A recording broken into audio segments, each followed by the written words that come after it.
Bonjour et bienvenue à cette édition très spéciale du 1er avril des Global News Shark, où tout semble vrai, mais rien ne doit être pris au sérieux. Aujourd'hui, nous vous apportons des nouvelles de partout dans le monde, ou du moins de notre imagination. Restez attentifs, questionnez tout, et souvenez-vous, si ça semble crédible, c'est probablement le meilleur mensonge du jour. Une nouvelle étude révèle que ceux qui disent juste un épisode mentent 100% du temps.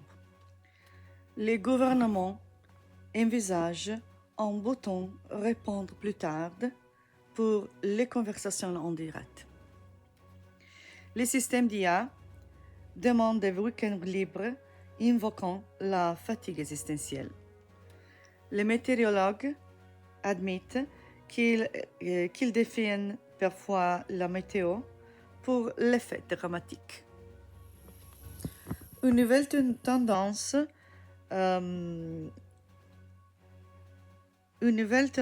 fitness consiste à fuir ses responsabilités.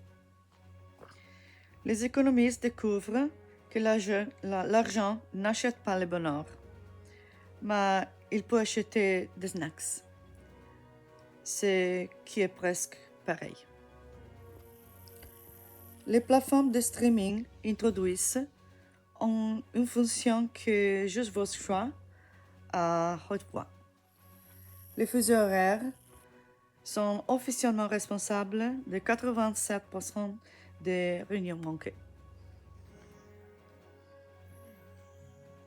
Une start-up lance des écouteurs invisibles pour éviter les interactions sociales. Une nouvelle loi propose des siestes obligatoires après toute réunion de plus de 30 minutes.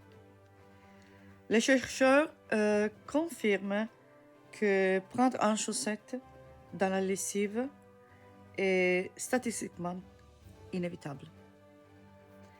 Les réseaux sociaux introduisent un bouton « Personne n'est sans souci ». Une marque de luxe sort un t-shirt blanc à $5,000 appelé minimalisme extrême. Les GPS commencent à dire « je te l'avais dit » quand vous manquez un virage.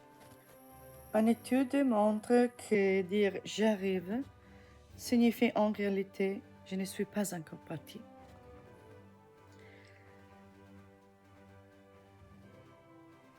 Les experts préviennent que les blagues de 1er avril pourraient bientôt être impossibles à distinguer des vraies nouvelles.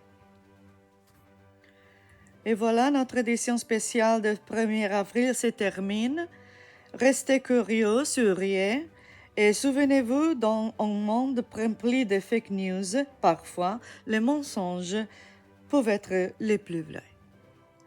Merci de nous avoir suivis en direct depuis la rédaction de Global News et joyeux poisson d'avril à tous.